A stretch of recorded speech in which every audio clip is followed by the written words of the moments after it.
A girl vanishes in a wheat field. They find her body 3 days later, folded like a broken doll. Her throat nearly severed, tiny teeth marks on her ribs. They say it was a wolf, but no wolf buries trophies. No beast writes messages in blood. And at her funeral, the man who killed her helped dig her grave. He whispered comfort to her mother, with dirt under his nails from where he had just fed. What if I told you this wasn't a legend, that the werewolf of Bedburg was real, and that the truth behind Peter Stump is far more terrifying than any myth? You came here for a monster story, but this one wears a human face. In 16th century Germany, the town of Bedburg was cursed, but not by witches, or famine, or war. No, it was cursed by a man who believed he could transform into a beast, and convinced others he could too. This is not a story of fantasy.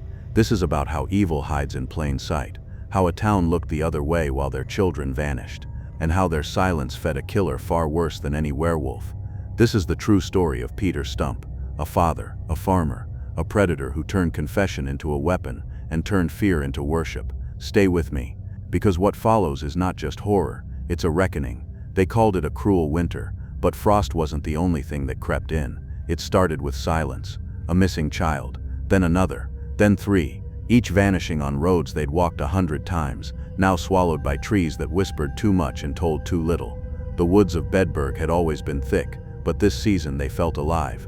Bark peeled like skin, wind howled like breath, and hoofprints twisted into claw marks. When the snow thawed, it brought no comfort, only bones, bleached and broken, arranged in rings like crude altars. The villagers told themselves it was wolves. They needed it to be wolves, because the alternative, the thought that something human had done this, that it walked among them, that was far more terrifying.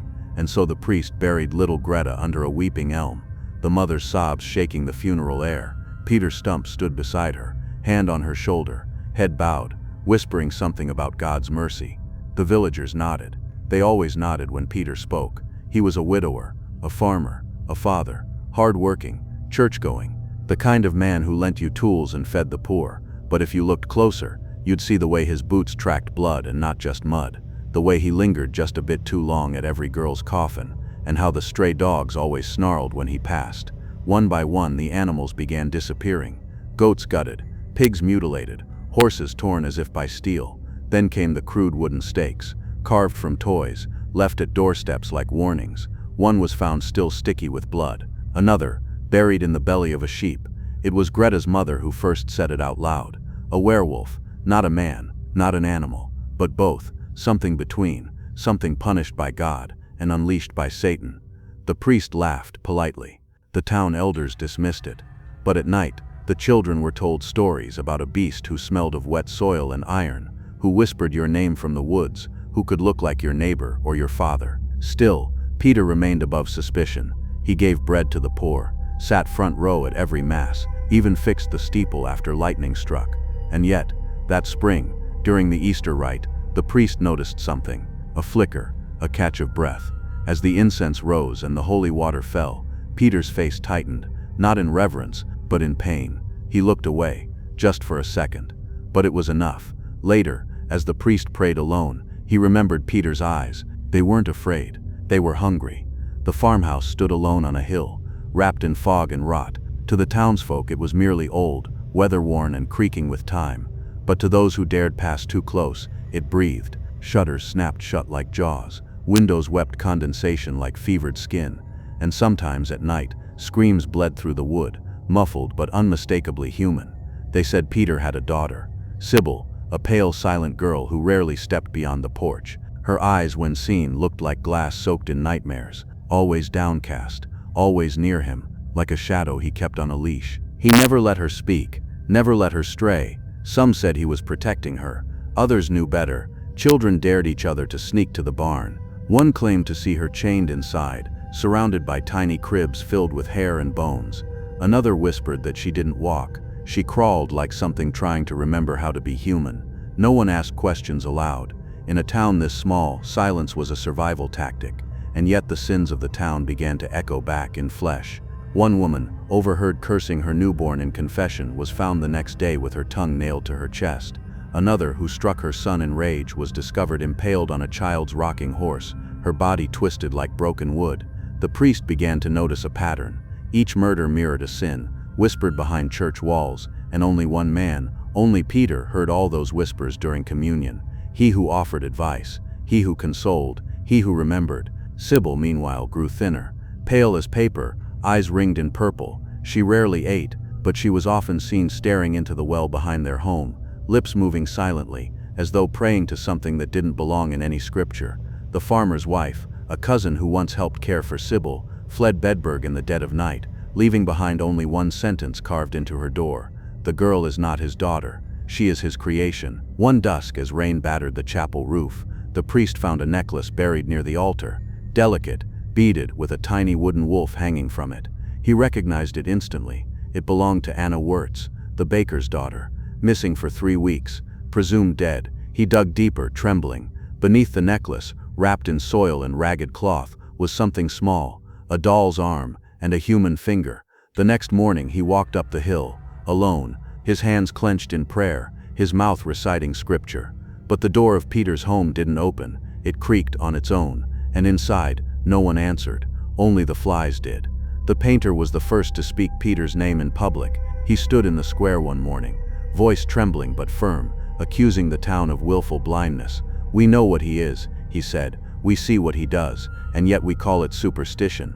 The next day his screams echoed through the dawn. Neighbors found him slumped against his cottage wall, both hands nailed to the doorframe, brushes shoved into his mouth, tongue split down the middle like a serpent's fork.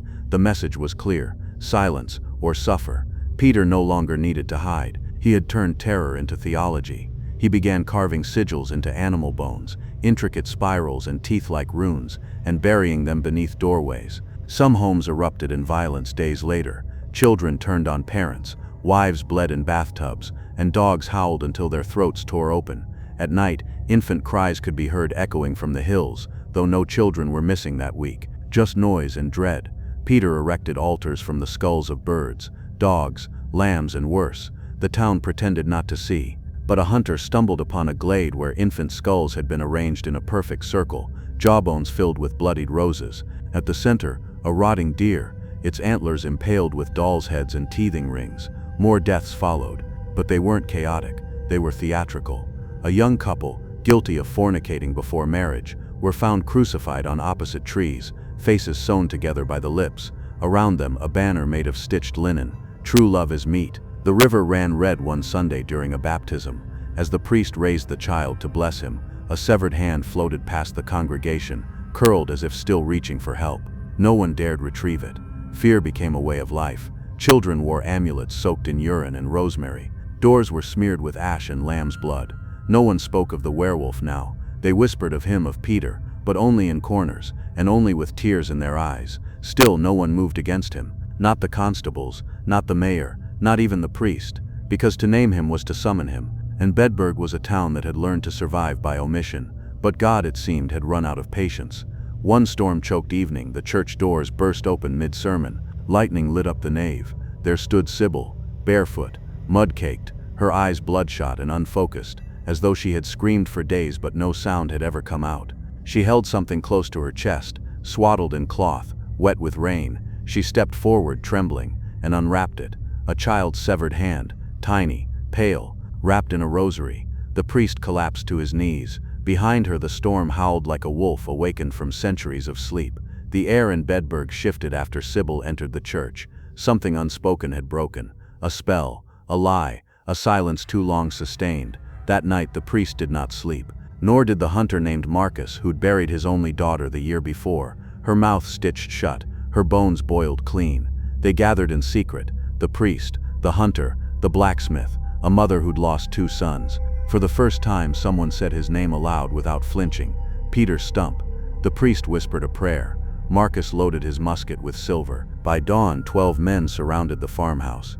The door creaked open with ease. No struggle, no resistance. Peter stood in the threshold in his nightclothes, barefoot, smiling faintly. "Have you finally come to confess?" he asked. They found the altar beneath his floorboards, a pit of horrors, infant skulls arranged like a choir, belts made of human skin, stitched with nails and teeth, rosaries made from knuckle bones, crucifixes inverted and smeared with blood, and in a locked chest, journals, dozens, each page filled with names, dates, sins. He had been listening during confession, not to forgive, to select. They dragged him into the square. Word spread fast. By midday the entire town had gathered, some weeping, others silent. The magistrates tried to preserve the illusion of justice. They called it a trial. But Peter didn't deny anything. He confessed to it all, and more. He spoke of the devil, yes, but not as a beast or horned demon. He described him as a mirror.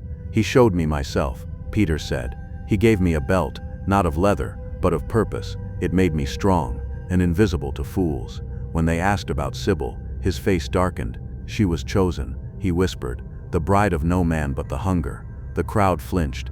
Mothers shielded their children's ears. Sentencing was swift, the breaking wheel. Execution at dawn.